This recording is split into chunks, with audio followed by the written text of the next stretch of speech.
Hey guys, good morning. So just real quickly, what I was going to talk to you about this morning was some scripture that kind of hit me differently than it ever has. But we all like to think about being abundantly blessed by God, right? Anybody not want to be blessed by God? Okay, didn't think so. So Jesus is talking over in Luke chapter 6, and he's speaking about those who live to self-satisfy. And he kind of gives some examples of that, and I'm going to paraphrase, and we'll bounce through that really quick. But then what I want to get at is his the metaphor of the shaking of grain that he gives as an example of how he blesses us back when we do things a certain way.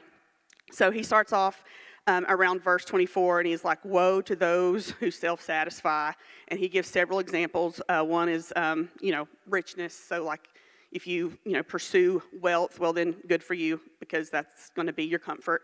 He talks about being overindulgent. I think the word hunger's there, but you could kind of fill in the blank, like just overindulging in all kinds of things. I'm sure you can think of something in your life you've done that way. I could think of things this week. But he says, enjoy that, because you're going to find yourself hungry again, because it's not going to sustain you. So then he goes on down and says, but to those who will listen, and he gives some really hard principles here, to love your enemies, do good even when those are treating you with hate, bless those who curse you, pray for those who mistreat you. If they hit you, offer the other cheek. It's kind of like, gee, Jesus, this is easy to do, right?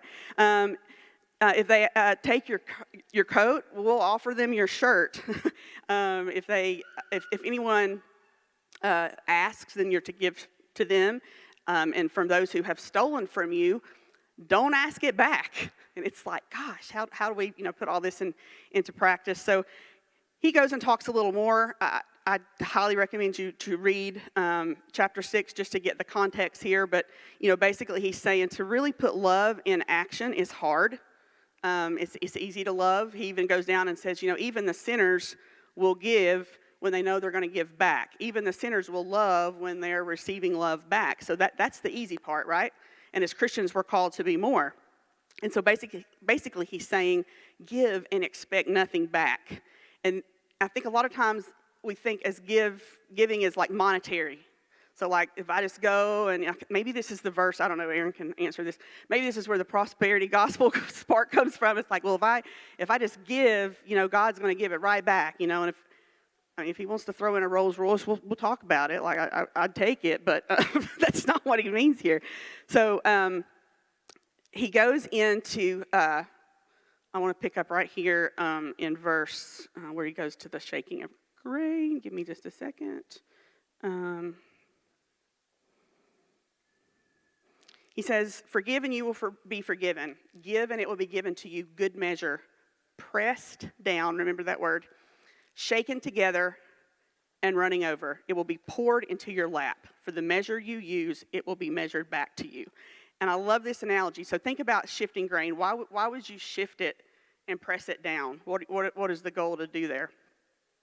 To fit more, right? To make more. So you shift it, you shake it, and more comes in. And I think about the tightness in that, and that, being overly blessed from God probably isn't going to be very comfortable most times. You're going to be loving when you don't want to love, and you're going to be giving when it's hard to give, and you're going to be turning the cheek, your other cheek, when it's hard to do that. And I just thought that was a great analogy of, I'm going to bless you. It's going to be uncomfortable at times, but you're going to have so much that it's going to pour over into your lap. So if you have this big lap full of grain, say, like, can you get up? Can you move? Can you do anything? What do you got to do to get up? You got to give it away. You got to move it. And it's almost like, I'm going to bless you so much that it's going to overflow, and you're going to turn around and give it to somebody else. That's what the blessings, I think Jesus is trying to say here, look like from God. So I'm going to pray. If that didn't make any sense, it's okay. We'll pray anyway. Get on with the service.